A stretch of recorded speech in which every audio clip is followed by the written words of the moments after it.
नमस्कार, मैं हूं शालिनी और आप देख रहे हैं पृथ्वी न्यूज। आइए बढ़ते हैं आज की बड़ी खबर की ओर। हाँ सर, बताइए क्या जैसे प्रेस वार्ता जो रखी गई है पार्टी कार्यालय में। प्रेस वार्ता का मुख्य उद्देश्य तो हम आपको बताएंगे ही।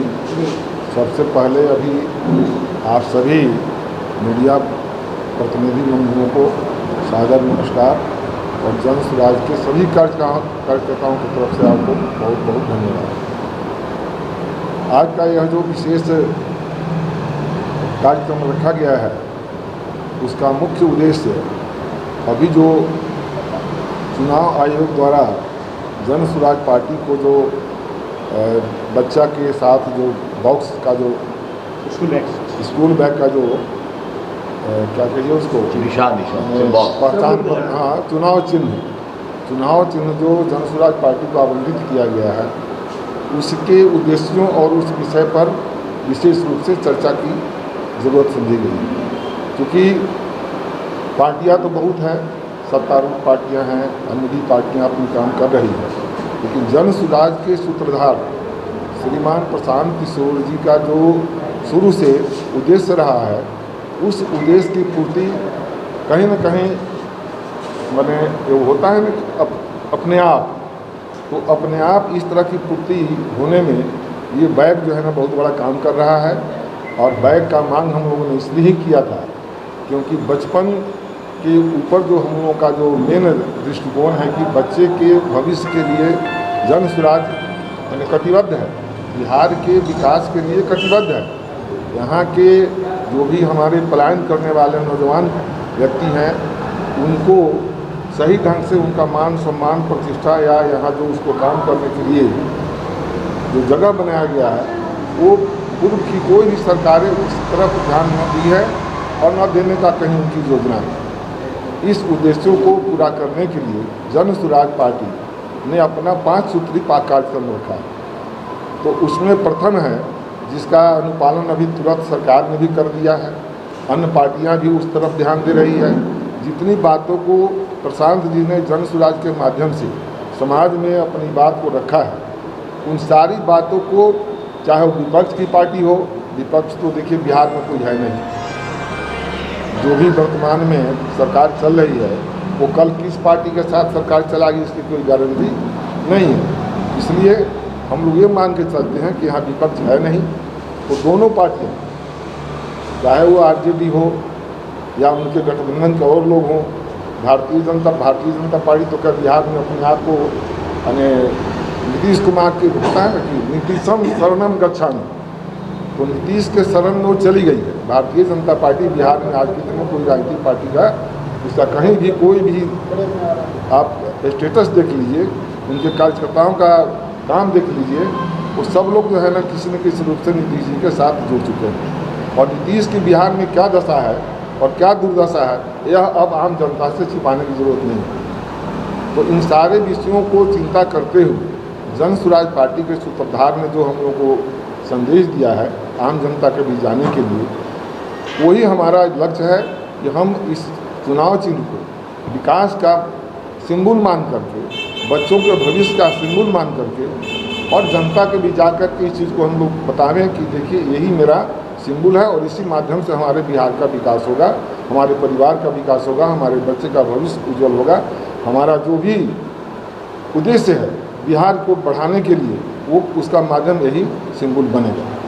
तो आपको ध्यान होगा अभी हाल में 400 वृद्धावस्था पेंशन जो सरकार दे रही थी, एनायत कर रही थी बिहार के बुजुर्गों पर, उसको बढ़ा करके 1100 कर दिया गया, जबकि 1100 की उनकी कोई कल्पना नहीं थी।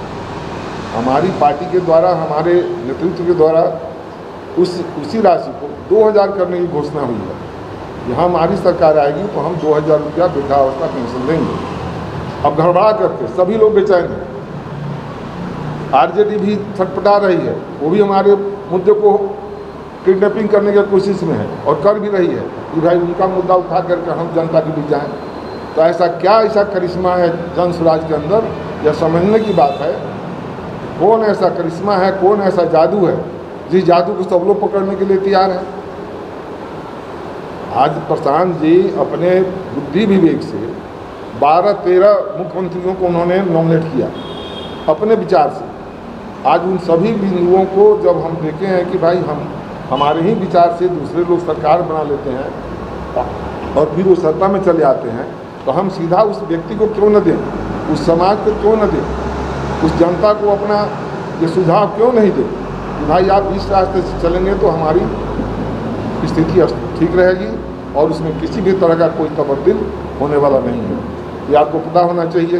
एक तो हमारा वृद्धावस्था पेंशन है, दूसरा है कि छात्रों जो हमारे नौजवान जो यहाँ बेकार की स्थिति में भागते हैं, पलायन करते हैं, उसको रोकना है।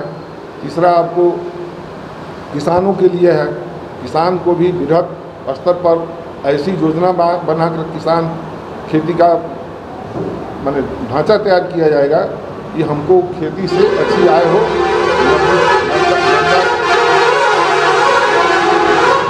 नगद पैसा हमको प्राप्त हो। ये सारे योजना जो बन रहे हैं, उस योजना का क्रियान्वयन करने के लिए हम लोग अपने तमाम साथियों के साथ, अपने कार्यकर्ताओं के साथ गांव की गली गली में, घर घर में जाकर इस बात का संदेश देंगे कि हमारी इस योजना का आप लाभ उठावें और हमारे साथ अब जुड़े।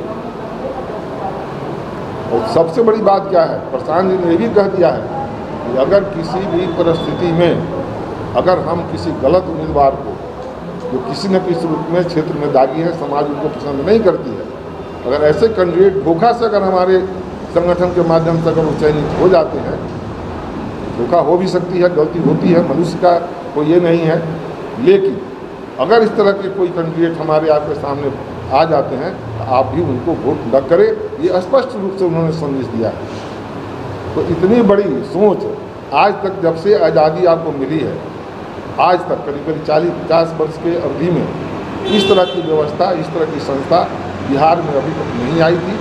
वो सौभाग्य है कि हमारे प्रशांत किशोर जी के नेतृत्व में बिहार बहुत आगे बढ़ने की स्थिति में है और उसका कम से कम स्टार्टिंग हो चुका है। प्रशांत किशोर जी ने कल आरा में एक बयान दिया है कि वोट बिहार के बच्चे दे और गुजरात में जाकर के मजदूरी करें, गुजरात में फैक्ट्री लगे। जी नहीं, वो बयान नहीं है, ये यथार्थ है कि हमारे बच्चे यहाँ पर रहते हैं, वोट देते हैं और जब विकास की बात होती है, आप कैलकुलेट कर न लीजिए, अगर वहाँ की जो जनसंख्या है, वहाँ के जितने मतदाता है उससे बिहार में ज़्यादा है, लेकिन योजनाएं जितनी भी जा रही है वो बिहार में क्यों नहीं आ रही है? विकास की मॉडल को तैयार करने के लिए यहाँ पर चिंता क्यों नहीं की जाती है? वो सारा काम गुजरात में हो रहा है। तो सवाल यह है कि वो बहुत सी बातें ऐसी होती है जिसको व्यक्त नहीं की जा सकती है, लेकिन ये तय है कि कहीं न कहीं इंटरनली, जिसको बेईमानी कहा जाता है, आप प्रधानमंत्री हैं, आपके लिए पूरे इंडिया का हर क्षेत्र, हर गांव, हर समाज एक है, फिर आप बेईमानी क्यों करते हैं? अगर विकास की बात करते हैं तो जो अविकसित देश राज्य है उसकी चिंता पहले होनी चाहिए ना। एक तरफ बिहार को आप पिछड़ा राज्य कहते हैं और दूसरे तरफ यहाँ के विकास के लिए आपको कोई मॉडल नहीं है, कोई योजना नहीं है। कभी आए तो कुछ दे दिए, कभी आए तो कुछ दे दिए, तो उस देने से काम चलेगा नहीं।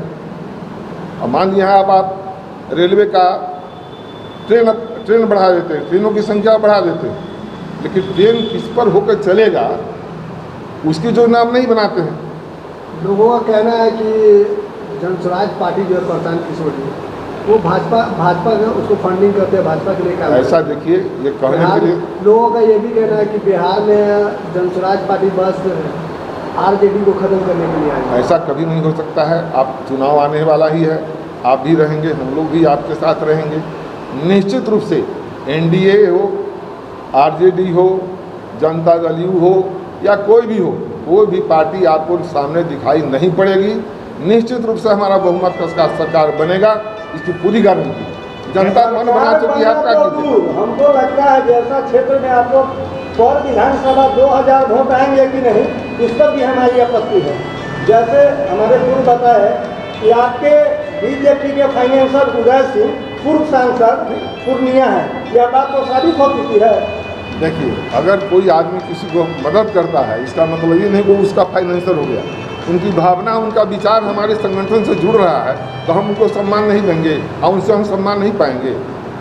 जैसे ही जनस्वराज को स्कूल का बैग चुनाव चिन्ह मिला है, जी, तेजस्वी यादव कलम बांटने की बात कर रहे हैं। अब बताइए। उनके पिता लाठी में तेल लगा रहे तेल हैं। पिलाने की बात कर रहे हैं। तो ये सबसे बड़ी बात है कि हमारे विचारधारा को विपक्ष भी बुझा रहे हैं। अगर उनको विपक्ष का पार्टी मानते हैं कि सत्तारूढ़ में नीतीश जी हैं और विपक्ष में तेजस्वी यादव हैं, तो तेजस्वी भी तो इस बात को कबूल किए ना कि हमारा जो विचार है, हमारी जो व्यवस्था है वो सराहनीय है और बिहार की जनता के लिए है। अगर हमारे बात को विपक्ष स्वीकार करता है तो इससे बढ़कर और क्या हो। हमको तो बिहार का विकास चाहिए ना। हम कोई इसके लिए संकल्पित नहीं है कि हम सरकार बना लेंगे। हमारी धारणा है कि बिहार का विकास, बिहार के बच्चे अनाथ रूप में जो यहाँ से भटकते हैं बाहर जा करके, वो नहीं है। क्या गारंटी है कि बिहार का विकास प्रशांत किशोर जी करेंगे? गारंटी इसलिए है जब उनके विचार सिद्धांत को आप अपना रहे हैं तो इससे बढ़ के गारंटी क्या हो सकती है, जब विपक्ष उनके बात को मानने के लिए तैयार है। जनता उनको स्वीकार कर चुकी है। आज जो हमारे बैठकें होती है, मीटिंग होती है, तो कोई कलेक्टेड हमारा जनता तो नहीं रहती है ना। स्वरूप से लोग आते हैं, भाग लेते हैं। तो जहाँ पर जहाँ एक तरफ सरकार की सारी मशीनरी काम कर रही है भीड़ जुटाने के लिए और एक तरफ कोई नहीं है, जनता खुद अपने आकर के आपकी बात को सुनने के लिए तैयार है, तो निश्चित वो दिखाई पड़ रहा है ना। यह संकेत है।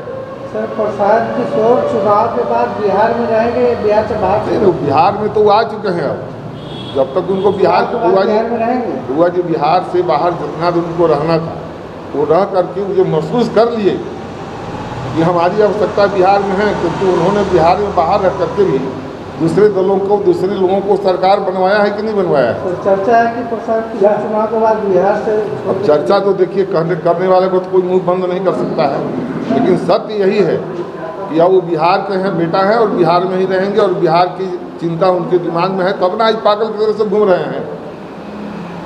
2025 के विधानसभा चुनाव में अगर आपको बहुमत मिलता है तो क्या मुख्यमंत्री प्रशांत किशोर जी बनेंगे? अभी तो समय बताएगा ना, उस वक्त की परिस्थिति क्या रहती है, कितनी संख्या हमारी होती है, उसके आधार पर हम उसका गुनाभाग करेंगे। सरकार बनने के बाद पहला कदम आपको क्या रहेगा? स्टार्ट है हमारा काम। हम सरकार में नहीं भी हैं, हमारी जो चिंता है बिहार के लिए वो हमारा शुरू है।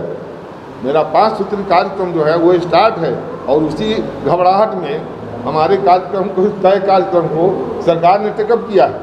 वृद्धावस्था पेंशन का क्या मतलब है? 400 से आपने 1100 किया है, इसके मांग पर। ये आप बोल रहे हैं कि हमारे इसको सरकार ने ये किया, आपसे तो पहले आरजेडी जो है वो कभी नहीं। ये आप स्टार्ट नहीं, शुरू से आप देखिए, प्रथम बार जन सुराज के माध्यम से प्रशांत किशोर जी ने इसकी घोषणा की थी। उसके बाद सब लोग ने अपनी अपनी बात कहने का प्रयास किया और कर रहे हैं। आपके 5 काम क्या हुआ वो बता देते हैं आपको।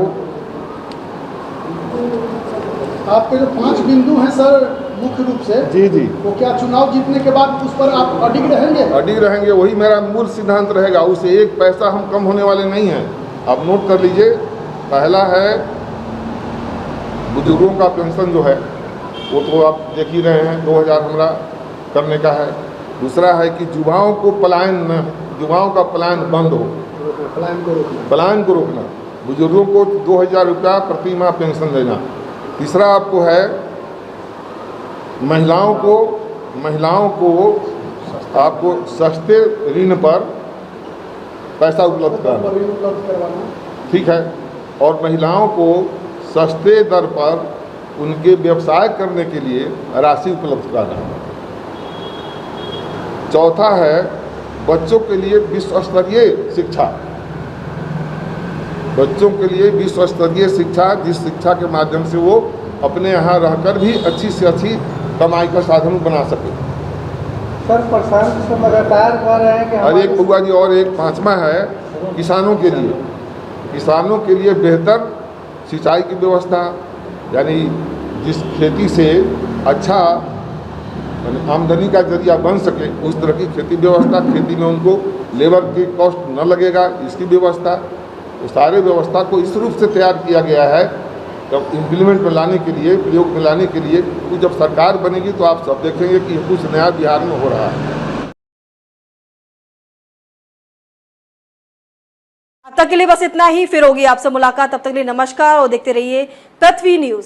अगर आप में है देश के लिए कुछ कर गुजरने का जज्बा, अगर आप रखते हैं सच कहने की हिम्मत, तो पृथ्वी न्यूज आपको दे रहा है एक सुनहरा अवसर, जहां आप पत्रकार बनकर समाज में हो रही बुराइयों के खिलाफ अपनी आवाज बुलंद कर सकते हैं, अपने देश प्रेम को देश की सेवा का रूप दे सकते हैं। तो उसके लिए जुड़िए पृथ्वी न्यूज चैनल के साथ। अधिक जानकारी के लिए दिए गए नंबर पर संपर्क करें 7033179142 पर।